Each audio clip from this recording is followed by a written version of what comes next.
एक और जो बड़ी खबर कलकत्ता से आई थी, कोलकाता से, उसके नजदीक जो हत्याकांड हुआ, अब वहां पर सीआईडी की टीम पहुंची है। अब सीआईडी की टीम यहां पर मौका वारदात पर है और वो तमाम सबूतों को यहां पर जुटा रही है। चंद्रनाथ रथ हत्याकांड में ये बड़ी खबर इस वक्त की सामने आई है। सीआईडी की टीम इस वक्त मौके पर है। तस्वीरें हम आपको दिखा रहे हैं। सुबह से हमारे सहयोगी वहां पर मौजूद हैं और तमाम तस्वीरें आपके सामने रखी हैं। अब देखिए जिस तरह की घटना यहाँ पर हुई है, इससे कई सारे सवाल यहाँ पर खड़े हुए हैं। फॉलो कर रहे थे गाड़ी को और उसके बाद ये हत्याकांड को अंजाम दिया गया। चंद्रनाथ रथ की मौके पर ही यहाँ पर मौत हो गई जब 3 गोलियां उनको यहाँ पर लगी थी और उसके बाद जो हत्यारे थे वो वहां से फरार हो गए।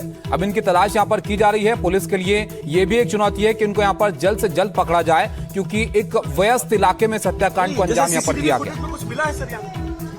तो मौके पर सीआईडी की टीम मौजूद है और चंद्रनाथ रथ हत्याकांड पर सीआईडी अब आगे जांच को बढ़ाएगी। सैंपल्स वहां पर इकट्ठा किए गए हैं। इस पूरे मामले में पुलिस ने पहले 3 लोगों से पूछताछ की थी। हालांकि जो मुख्य हमलावर है वो फरार बताया जा रहा है और इस पूरे मामले में, इस पूरे हत्याकांड में सुपारी किलर्स के भी शामिल होने का शक जताया जा रहा है। सौरभ हमारे साथ जुड़ गए ज्यादा जानकारी के साथ। सौरभ, क्या डेवलपमेंट है इस पूरे हत्याकांड में? सीआईडी की टीम पहुंची है वहां पर।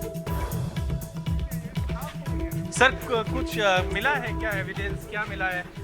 एक्सपर्ट अच्छा, वो एक्सपर्ट सर, आप एक्सपर्ट हैं, आप बोल रहे हो एक्सपर्ट साहब, ठीक है, ओके। तो देखिए जो है यहाँ पे सीआईडी की टीम जो है, सीआईडी वेस्ट बंगाल, आप देख सकते हैं उनके जो जैकेट पे लिखे हुए हैं, वो यहाँ पे अभी निकल रहे हैं यहाँ से। लेकिन उनके तहकीकात में वो बोल रहे हैं, ऐसा कुछ बोल नहीं रहा है क्या मिला है उनको, लेकिन वो इस वक्त निकल रहे हैं यहाँ से। मैं आपको बता दूं, सुबह यहाँ पे आज एक जो बुलेट का शेल था वो भी मिला था और वो भी एविडेंस इन्होंने पूरी तरीके से उसको उठा लिया है। चलिए सुनते हैं, अगर कुछ बोलते हैं तो पुलिस के जो अधिकारी है।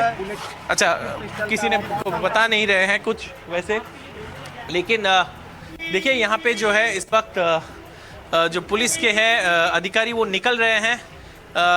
एक जो यहाँ पे बुलेट का शेल मिला था कुछ देर पहले, वो देखकर, और यहाँ पे इस वक्त जो है अभी भी सौरभ, कितनी देर टीम अंदर मौजूद रही? कितने बजे टीम पहुंची थी? क्योंकि जो तस्वीरें आप दिखा रहे हैं वो रवाना होते हुए वहां से नजर आ रहे हैं। कब पहुंचे थे? कितनी देर मौजूद रही? कितनी देर इन्वेस्टिगेशन वहां चला?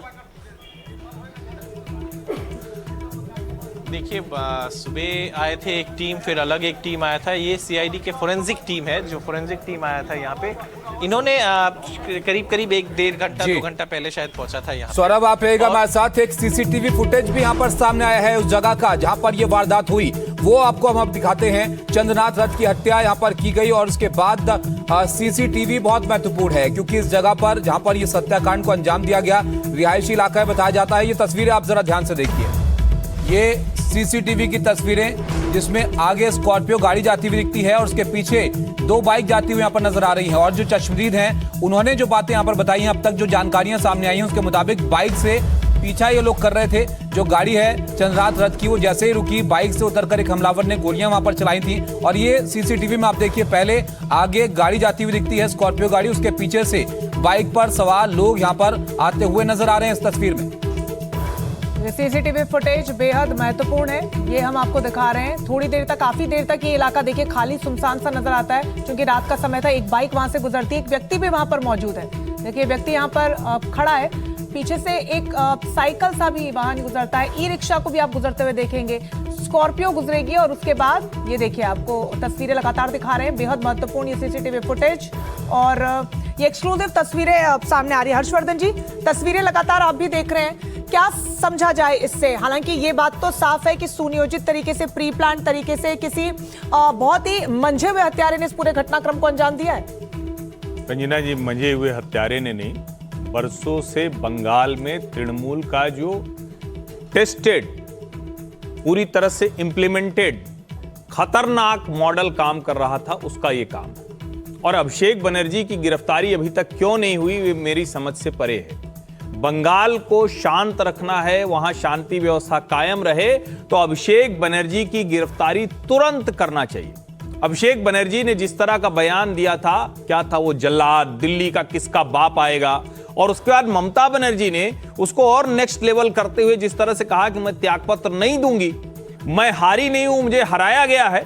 इसका मतलब यह है कि जो तैयारी 2021 में थी उससे बड़ी तैयारी 2026 में थी, और 2026 में चुनाव हारने के बाद भी अगर यह है तो ये तो सीधे सीधे एंटायर यूनियन ऑफ इंडिया, जो अभिषेक बनर्जी ने लिखा था, तो ये एंटायर यूनियन ऑफ इंडिया को चुनौती है, जो साफ साफ कह रही है कि सरकार भले तुम्हारी हो गई, सिस्टम हमारा चलेगा।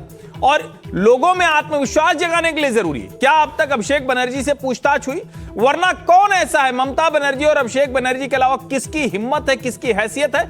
या सीधे कहें, जब हम कहते हैं मोटिव देखा जाता है, किसी भी क्राइम में मोटिव देखा जाता है, मोटिव अगर देखें तो एकमात्र सीधे निशाना जाता है अभिषेक बनर्जी और ममता बनर्जी। ये बुआ भतीजे अभी तक क्यों गिरफ्तार नहीं हुए, लेकिन पूछताछ क्यों नहीं, ये बड़ा सवाल। लेकिन हर्षवर्धन जी, जब यहाँ पर जांच की बात हुई तो टीएमसी भी निंदा कर रही है इस मामले की। वो भी कह रहे हैं कि आप करा लीजिए, ऐसी जांच करवानी है। नहीं, निंदा, अब मैं फिर वही कह रहा हूं, आप प्रोवोक करते रहें।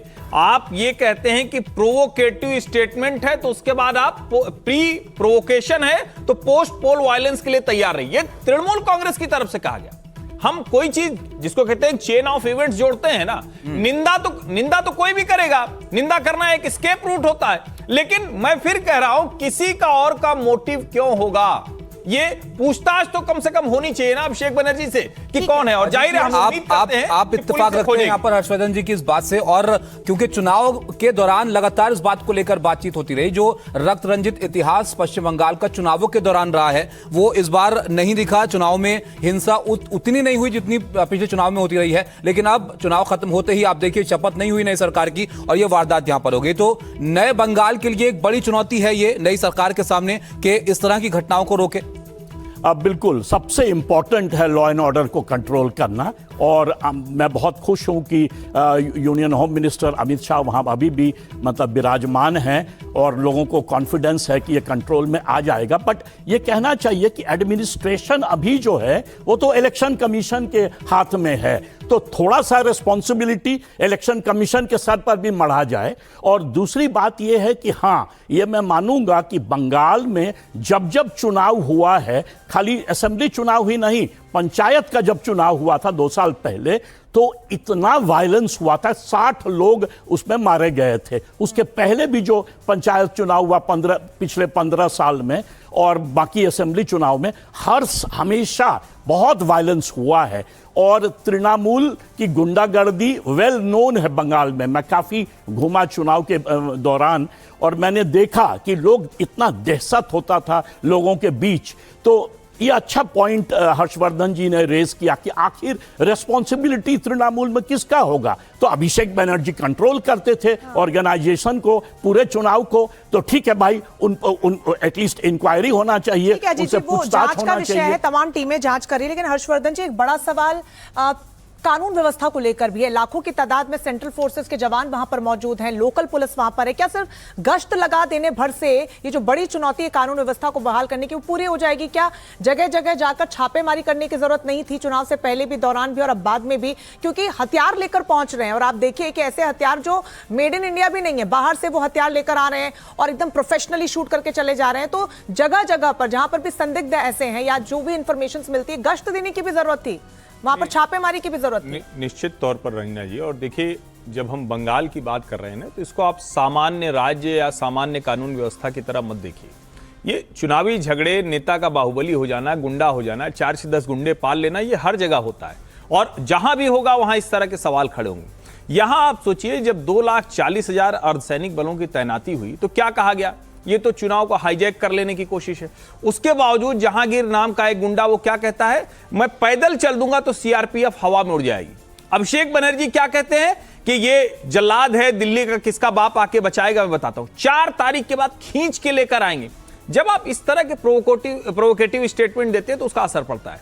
यह सही बात है कि लगभग 5,000 लोगों की गिरफ्तारी होने के बावजूद जगह जगह अगर इस तरह की घटनाएं हो रही हैं तो उसके लिए चुनाव आयोग और केंद्रीय अर्धसैनिक बलों की जिम्मेदारी होगी। लेकिन जरा आप उस राज्य की स्थिति सोचिए, और भारत में उन बौद्धिक बेईमानों को भी सोचना चाहिए जो बरसों बरस पहले कम्युनिस्ट राज को, फिर ममता के राज को बचाते रहे, कवर फायर देते रहे, वहां से हत्या की तस्वीरें आती रही और हम ही करते रहे। ममता जी चूंकि भाजपा से लड़ रही है इसलिए ममता जी के साथ हम खड़े। अभी चुनाव के दौरान ढेर सारे ऐसे लोगों ने, आज क्या वो कहेंगे कि जो कुछ हो रहा था, और मैं तो उससे एक कदम आगे जाके कहता हूं, अगर आज ये चुनाव परिणाम नहीं आए होते तो आप कल्पना कीजिए कि बंगाल के लोगों में, और वहां जो रिपोर्टर गए थे वो बता रहे थे कि उन लोगों ने कहा कि हमें तो डर है कि इसके बाद घर में घुसकर मारा जाएगा। वो जो उनका डर था वो इस तरह से दिख रहा है। अगर तो शुभेंदु अधिकारी, आपको लग रहा है कि ये सिर्फ इसलिए हो रहा है क्योंकि नतीजे विपरीत आए टीएमसी के, और वो बयानबाजी इस सब के लिए जिम्मेदार है? बयानबाजी के जरिए माहौल खराब करने की कोशिश हो रही है पश्चिम बंगाल का? 100% ममता बनर्जी और अभिषेक बनर्जी के बातों को उनका कैडर कमांड के तौर पर ले रहा है, निर्देश के तौर पर आप ले रहा है। सीधे तौर पर कह रहे हैं कि टीएमसी के तमाम बड़े नेता जो भड़काऊ भाषण दे रहे हैं उनको सबसे पहले गिरफ्तार करना चाहिए, तभी मसले का हल होगा। लेकिन चुनौती तो एक भारतीय जनता पार्टी के लिए भी है। चुनाव जीतने के ठीक बाद आसनसोल से जो तस्वीरें सामने आई, कोलकाता के न्यू मार्केट से जो तस्वीर सामने आई, आरोप टीएमसी भी लगा रही है कि बुलडोजर लेकर साहब पहुंचे, हमारा दफ्तर तोड़ दिया। तो क्या सभी को अंदर कर लेने से समस्या का हल हो जाएगा? नहीं, देखिए, भारतीय जनता पार्टी के लिए सचमुच बड़ी चुनौती है। इसको दो तरह से देखना चाहिए। एक तो ये कि बरसों बरस जिनको आपने पीटा, दबा के रखा, मैं देख रहा था एक बूढ़ा आदमी वो फटी शर्ट पहन के घूम रहा था जिस दिन चुनाव परिणाम आए। क्यों? क्योंकि उसको तृणमूल के लोगों ने बुरी तरह से पीटा था। एक महिला पांव में चप्पल नहीं पहनती थी क्योंकि उसको कम्युनिस्टों ने 1998 के पंचायत चुनाव में मारा था। चप्पल नहीं, कल नया चप्पल परसों उसने पहना। सवाल यह कि भाजपा के वो लोग, उनकी प्रतिक्रिया हो सकती है, उसको भी रोका जाए, उनको भी पकड़ा जाए। लेकिन जरा सोचिए, दो कांग्रेस के कार्यालय वो भाजपा का शासन आ गया तब छूटे। तृणमूल ने कब्जा कर लिया था, लोगों की बकरी और भेड़ कब्जा कर लिया, लोगों की जमीन कब्जा कर ली, लोगों के घर से लड़कियां उठाकर लेकर गए। संदेश खाली का शाहजहां वो घूमता है, उसको लगता है कि अरे हमारा कोई क्या कर लेगा। मुझे लगता है बंगाल जैसे कोई न्यायालय में मामला जाता है और जज फैसला सुनाते हुए कलम तोड़ते हुए लिखते हैं rarest of the rare case. भारतीय राजनीति का rarest of the rare case है बंगाल। अमित शाह के ऊपर बड़ी जिम्मेदारी है, जो मुख्यमंत्री बनेगा, शुभेंदु या जो भी बनेगा, उनके ऊपर बड़ी जिम्मेदारी है, क्योंकि ये एक्शन रिएक्शन की राजनीति बंद होनी चाहिए। किसी का भी कैडर मरना नहीं चाहिए। ये बड़ी चुनौती है। आप बहुत सारे पॉइंट यहां पर रेज कर रहे हैं। अजीत जी, आप भी बताइएगा क्योंकि आप बंगाल को बहुत अच्छे से समझते हैं। आपके पास वापस लौटूंगा, लेकिन फिलहाल हेडलाइंस क्या है इस वक्त की वो जरा आप देख लीजिए।